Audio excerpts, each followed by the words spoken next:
Chapter 7 Obscurity. I know that the sages describe this simple process under a great number of misleading names, but this puzzling variety of nomenclature is only intended to veil the fact that nothing is required but simple coction. A very brief tract concerning the philosophical stone by an unknown German sage, 15th to 17th century, question mark. Alchemy, real alchemy, has with this book as the first exception, always been written of obscurely alchemy, real alchemy has, with this book as the first exception, always been written of obscurely using metaphors, allegories, and even outright lies. In this chapter, I will discuss the obscure style of the alchemists, but not yet how to decipher it, which I will cover in a later chapter after we've discussed all the theory. Here's a fun fact for you. The word gibberish refers to the alchemical writings of an alchemist known as Geber, because alchemical writing is so difficult to understand it became a word to mean anything unintelligible. The most popular trick used by the alchemists was to call things by different names. This was quite necessary to keep the secret, since there is only one ingredient and one process. The alchemists therefore used hundreds of different words for explaining the same thing, but in their defense, they did write that they were doing this, so the reader should have known that the writing was a riddle and know that they must decipher it. Though some people choose not to listen to this and to take the writings literally, which has caused countless deaths through history from people ingesting mercury and sulfur, which are extremely poisonous. The alchemists knew that mercury and sulfur were poisonous and knew some people were taking their writings literally, so that was quite a sick joke to play.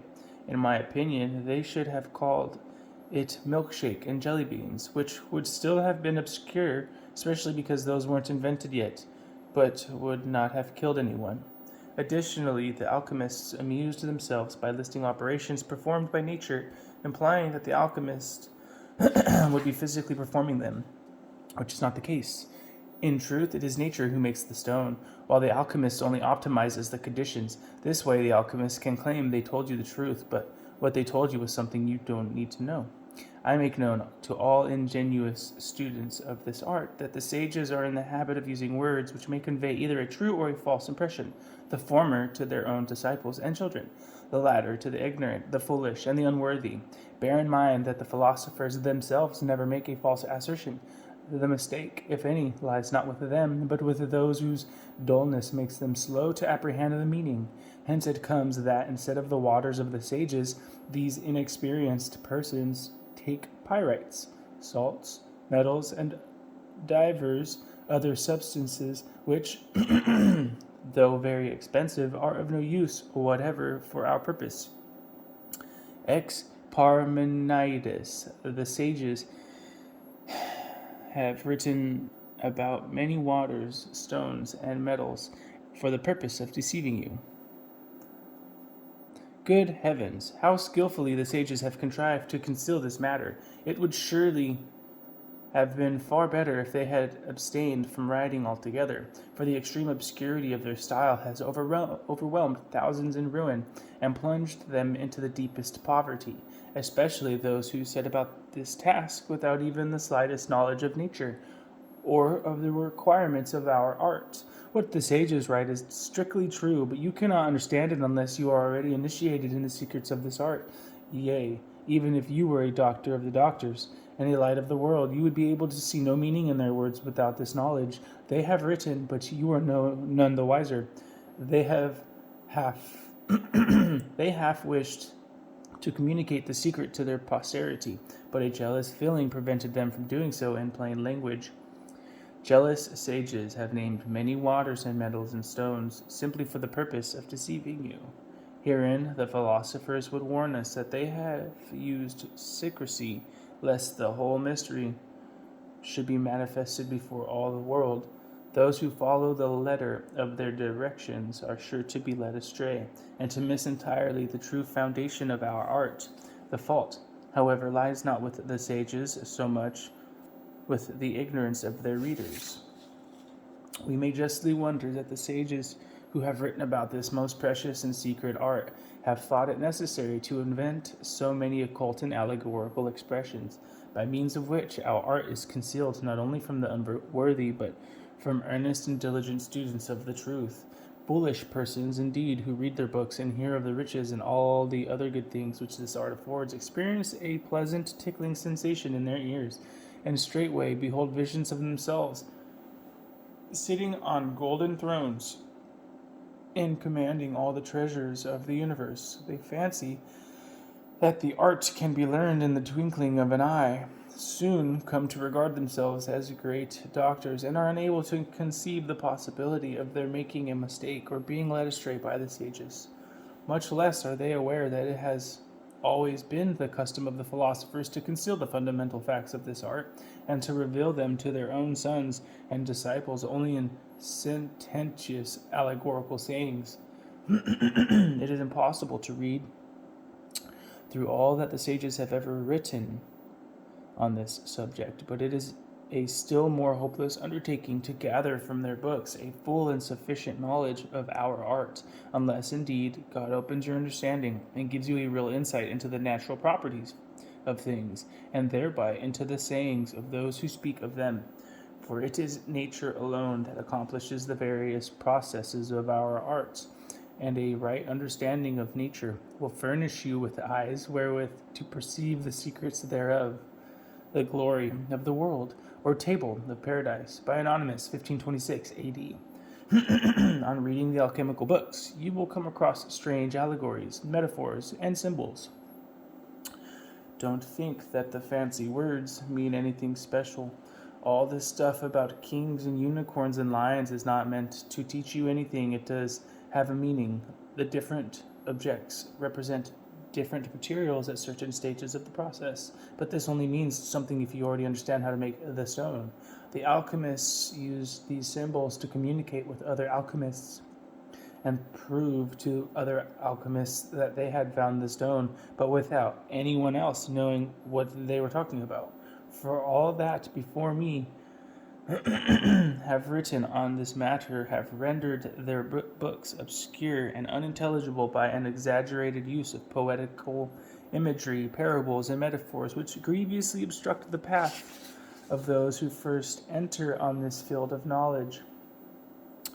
This is the reason that a beginner who strives to put their precepts into practice only loses his trouble and his memory, as is daily seen. Hermes, Rossis, Geber, Avicenna, Merlin, Hortulanus, Democritus, Morianus, Bacon, Raymond, Aristotle, and many others have concealed their meaning under a veil of obscurity.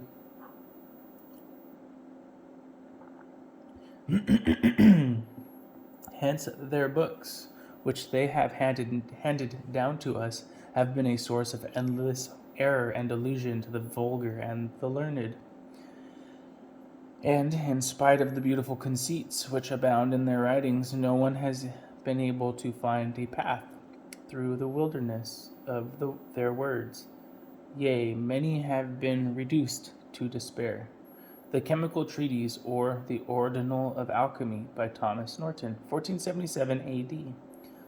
I have, indeed, studied the writings, parables, and various figures of the philosophers with singular industry, and labored hard to solve their manifold wonderful enigmas, most of which are simply the vain products of their imaginations.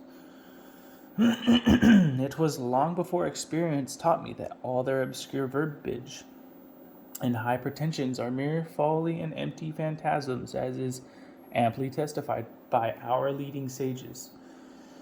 The just and pious reader will regard my undertaking with a kindly eye, and not suffer seeming contradictions to mislead him. The theory of and practice of this art, and the laws which obtain in the republic of the chemists, forbade me to write more openly or plainly. The Golden Age restored by Henry Madathonus, 1622 A.D. A further problem is that not all alchemical books are written by people who understand alchemy. Since the vast majority of people have no understanding of it, they can't tell the true alchemists from the fakes. What makes this even worse is when real alchemists themselves write lies and deliberately mislead the reader. So before the beginner can even start trying to interpret the writings, he has to try to work out which ones are honest and which are not. This is not too difficult to determine. At least I had no problem with it. But then what causes more confusion is when a real alchemist writes partly the truth, but then makes an outright lie to throw you off course again, after they've already gained your trust. For those writers, however many they be, are either themselves in error, or else they write falsely out of sheer envy, and put forth receipts, whilst not ignorant of the truth. The Aurora of the Philosophers, by Theophrastus Paracelsus, 16th century. The great difficulty which discourages all beginners is not of nature's making. The sages have created it by speaking of the longer operation when they mean the shorter one, and vice versa. An open entrance to the closed palace of the king by an anonymous sage and lover of truth, 1645 AD. They are ignorant mechanics who, not having skill and brains enough for an honest trade, must meddle with our art, and of course soon lose all they possess. Others, again, are only just less ignorant than these persons. They are in too great a hurry to make gold before they have mastered even the rudiments of natural science. Of course they fail. Spend all they have, borrow money from their friends, amuse themselves and others with hopes of infinite wealth, learn to talk a barbarous, semi-philosophical jargon, and afford a capital handle to those who have an interest in abusing our art. Again, there are others who really have a true knowledge of the secret, but who grudge others the light which has irradiated their own path, and who therefore write about it in hopelessly puzzling language which the perplexed beginner cannot possibly understand.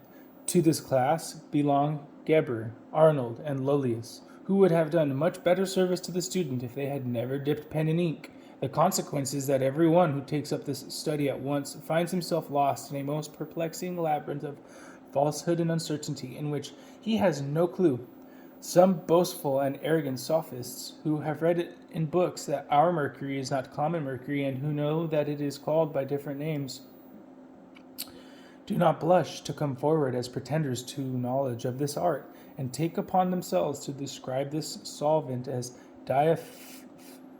diaphanous and limpid, or as a metallic gum which is permissible with metals, though they do not in reality know anything whatsoever about it.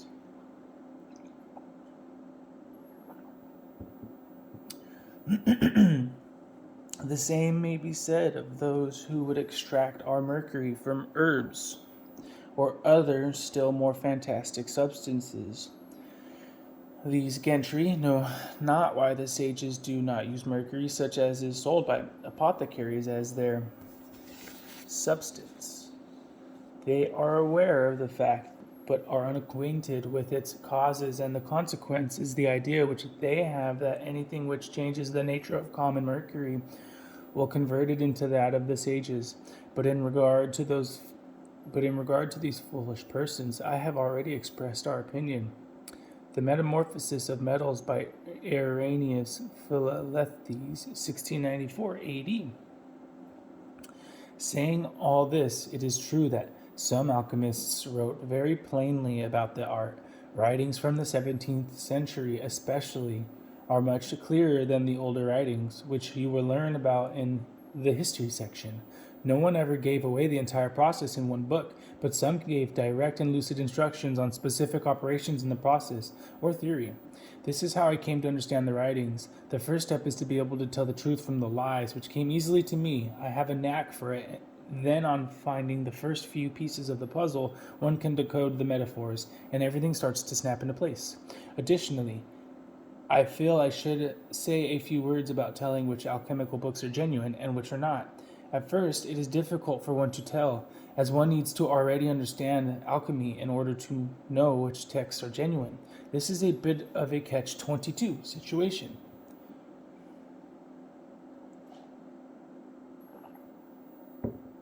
It will help you if you first accept that none of the modern alchemy books are genuine. Of course, these modern fame and money hungry authors do not have the stone. Then you have everything from the 19th and 20th centuries. These are also not genuine. It was a strange time of crazy theories and secret societies, and there was very little good information released during that time, except some good translations of older works. Again, during the 19th and 20th centuries, there were many books published pretending to be written by other people. A good example is that of any writing by Hermes. The only remaining genuine work of Hermes is the Emerald Tablet. Everything else is fraudulent,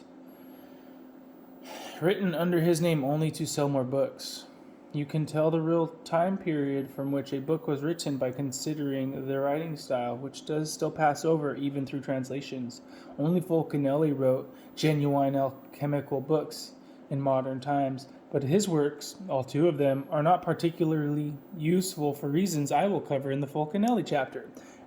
An excellent starting point if you choose to study the alchemical books would be the Hermetic Museum, which includes a large number of the alchemical books quoted here. The truth is always simple and in harmony with nature.